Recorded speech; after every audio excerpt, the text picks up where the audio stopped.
people think of inspiring stories, they usually think of the best-selling novelists who wrote them or other historical figures.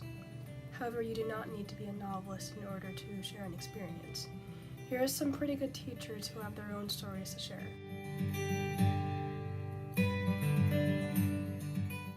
I had a 9th grade English teacher who I didn't really get along with, and I was reteaching that class outside of class to all of my friends in the class because they didn't understand what was going on in the class.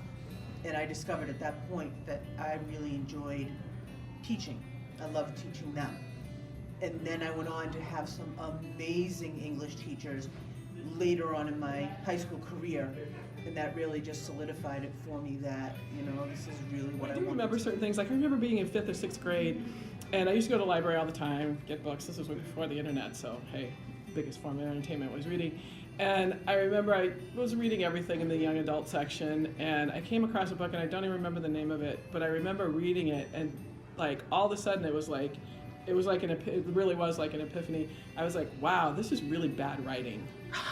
And and I was like, oh, so there is such a thing as good writing and bad writing. There's something done better or worse. And that kind of, I don't know, that kind of was a revelation. I can't say it sparked my interest in reading because I always loved to read, but maybe it kind of got me interested in the more sort of critical, analytical aspects of How literature. so did the specifically literature inspire you? Like, was it the characters? Was it the symbolism and the symbolism toward real life, if that means anything? I would say the characters really inspire me, and you being in my class know that I really focus heavily on the character and the motivation behind the character and why they do what they do, because that just adds so much to the story because it explains why a certain story is happening, because you can't have a story without characters making decisions and then those characters creating the symbolism and the meaning behind everything that's going on in the story. So I would say characters are probably my favorite piece of a book of literature. I teach English because I love literature. And I teach because I enjoy the kids, and I enjoy just like the continuously something new aspect of it. You're always working with new people. You get to meet a lot of people, get to know a lot of people. Things are always changing. There's a lot of flexibility. I can add new things in. I can take things out. So keeps it interesting. I don't get bored. So what you're saying is basically not only does literature introduce you to this new world of fictional characters, it actually also introduces you to another world of actual people in your life. Yeah.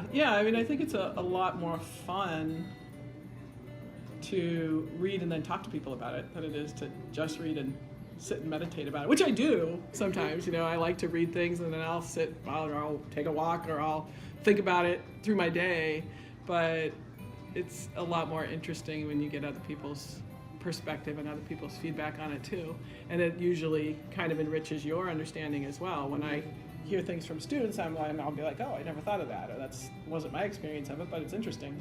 I am in front of the classroom, and I am trying to really engage my students for what's going on around them and the literature that we're going to be reading, and to actually read an actual book instead of being on the phone, doing social media, things like that. I really try and bring forth that the ideas that are presented in the books are everything that we are living now. There's a reason we still read Shakespeare. There's a reason we read the classics all the time, because they are universal. We face the big ideas that are in that literature time and time again.